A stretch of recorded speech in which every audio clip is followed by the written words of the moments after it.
Final এই ম্যাচটাতে অবশ্যই D মারিয়ার কথাটা কিছুটা হলেও মনে পড়েছে এবং কিছুটা হলেও ডি মারিয়া থাকলে হয়তোবা ভিন্ন কোনো চিত্র হইতে পারতো। এটা হয়তো আর্জেন্টিনা যারা আছেন তারা হয়তোবা মনে করেছেন, কারণ এই ডি মারিয়াই কিন্তু 2022-এ চমৎকার জয়সূচক গোলটা করেছিলেন এবং পেনাল্টি শুট আউটও কিন্তু একটা গোল তিনি এনে দিয়েছিলেন।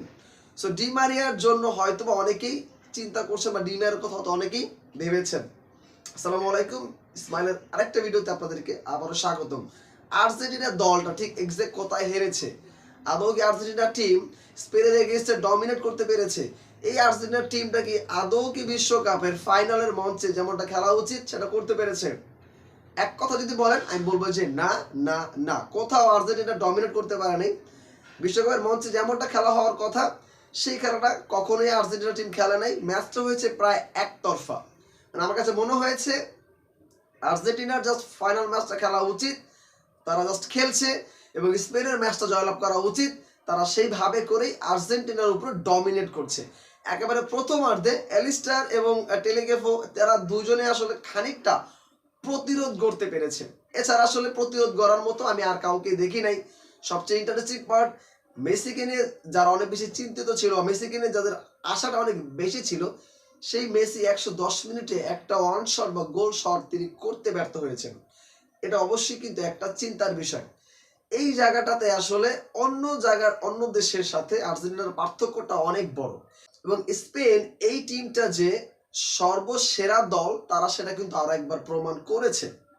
দেখেন, প্রথমার্ধে যদি 45 মিনিট হিসাব করেন সেখানে প্রায় তারা 500-র কাছাকাছি হচ্ছে তারা বল পাস করেছে।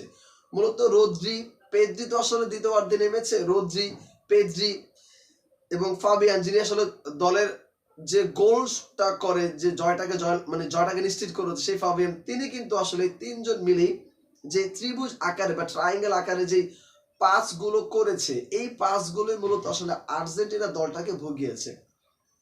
খেয়াল করে দেখবেন, যখনই আর্জেন্টিনার পায়ের কাছে বল যায় তারা হাঙ্গ্রি হয়ে যায়, যে কোনো মূল্যই হোক এই বল তাদের কাছে আসতে হবে।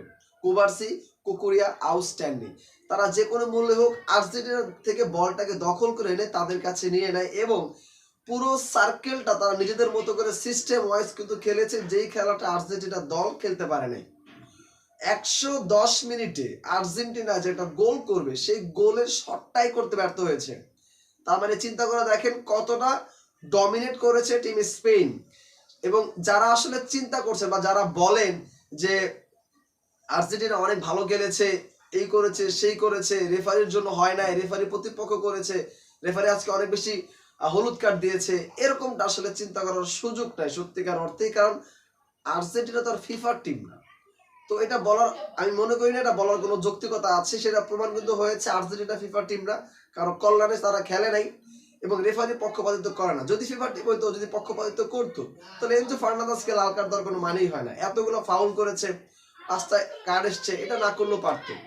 সো এখানে যে ব্যাপারটা হয়েছে, স্পেন তারা তাদের যোগ্যতা দিয়ে খেলেছে এবং স্পেন এই টিমটা যে সবার থেকে আলাদা সেটা তারা আর্জেন্টিনার এগেইনস্টে প্রমাণ করেছে। প্রথমার্ধে কিছুটা হলেও আর্জেন্টিনা টিম একটু খেলেছে, কিছুটা বল তাদের পায়ে ছিল। দ্বিতীয়ার্ধে আরো ডেঞ্জারাস হয়েছে স্পেন, আরো বেশি ভয়ানক হয়ে খেলেছে স্পেন। কোনোভাবে আর্জেন্টিনাকে পাত্তাই দিচ্ছিল না এবং পুরো দ্বিতীয় অর্ধে আসলে আমি দেখি নাই যে আর্জেন্টিনার পায়ে বলটা আছে।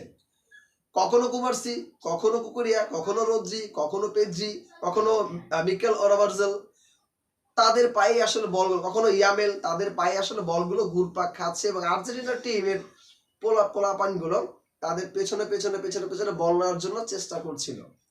সো ওভারঅল সবকিছু যদি চিন্তা করা যায়, প্রায় ম্যাচের মধ্যে 804 বা 5টা আসলে পাস করেছে। তার মানে চিন্তা করে দেখেন কতটা ডিসিপ্লিন মেনটেন করে স্পেন খেলেছে। সেখানে আর্জেন্টিনা তার অর্ধেকটাও করতে পারেনি। টোটাল 25টা গোল অ্যাটেম্প করেছিল স্পেন, মিনিমাম 5 থেকে 7টা গোল তো হইতেই পারতো। এবং এখানে আমার কাছে মজার ব্যাপার কি জানেন, স্পেনের এগেইনস্টে লাউতারো মার্টিনেজ গুরুত্বপূর্ণ একজন খেলোয়াড়, সেই খেলোয়াড়টাকে স্কালোনি নামাই নেই, এটা একটা ভুল। এরপরে জুলিয়ান আলভারেজকে ওই সময় উঠিয়ে নেওয়াটাও আরেকটা ভুল। কেন এটা বললাম? কারণ স্কালোনি তিনি চিন্তা করেছিলেন যে এই ম্যাচটা তিনি যে কোনো মূল্য হোক ড্র করতে চায় এবং সে পেনাল্টি শুট আউটে এমিলিও মার্টিনেসের কল্যাণে ম্যাচটা জয়লাভ করে নেবে এমন একটা চিন্তা তার মাথার মধ্যে কাজ করেছিল, যেটাই আসলে তার ম্যাচ হারের মূল কারণ বলতে পারেন। কারণ এমিলিও মার্টিনেস বাস পাখি সেটা প্রমাণ করেছে, একের পর এক গোল শুট নেওয়ার পরেও কিন্তু প্রত্যেকটা গোল তিনি ঠেকিয়ে দিয়েছে, না হলে কমপক্ষে 5-7টা গোল হতে পারতো অনায়াসে। এই জন্য তিনি যেটা করেছেন, যারা আসলে পেনাল্টি শুট আউট ভালো করতে পারে তাদেরকে কিন্তু তিনি বদলি খেলোয়াড় হিসেবে নামাচ্ছিলেন, সেখানে এমিলিও মার্টিনেসকে তিনি নামায় নেয়। আমার কাছে মনে হয় যদি আসলে লাউতারা মার্টিনেসকে তিনি যদি নামাইতো ওই 80 মিনিটের মধ্যে বা 10-15 মিনিটের মধ্যে একটা নাটকীয় হইলেও কিন্তু হইতে পারতো। বলছি যে হবে বাট এরকম না, তো বিগত ম্যাচ দেখে কিন্তু সেটা বোঝা যায়। স্কালোনি এই জায়গাটা অনেক মাত্রা অতিরিক্ত ভুল ছিল, যার ফলে আসলে তাদেরকে ম্যাচ হারতে হয়েছে। এবং এই খেলাটা দেখে আমার কাছে মনে হয়েছে জাস্ট একতরফা খেলা হয়েছে। আর্জেন্টিনা টোটাল জায়গায় ফ্লপ, টোটাল জায়গায় ডমিনেট করতে পারে নাই এবং স্পেনের কাছে তারা ওয়ান কাইন্ড অফ নাদান বাচ্চা ছিল, ওয়ান কাইন্ড অফ শিশু হয়ে তারা আসলে ম্যাচটা হেরেছে, বিশ্বকাপ থেকে বিদায় নিয়েছে। এবং আগামী বিশ্বকাপগুলো আরো বেশি রোমাঞ্চকর হবে স্পেনের জন্য। ওভারঅল সবকিছু যদি চিন্তা করেন, আপনাদের কাছে কি মনে হয় স্পেন এবং আর্জেন্টিনার এই ম্যাচটাতে কোনো পক্ষপাতিত্ব হয়নি আমার দেখা মতে? আপনাদের দেখা মতো হলে কমেন্ট বক্সে জানাবেন। এবং আরেকটা বিষয়, আজকের এই ম্যাচ দেখে আর্জেন্টিনা যে অনেক বড় টিম সেটা বলার কি খুব একটা উপায় আছে? অবশ্যই জানাই যাবেন। ধন্যবাদ সবাইকে, আসসালামু আলাইকুম।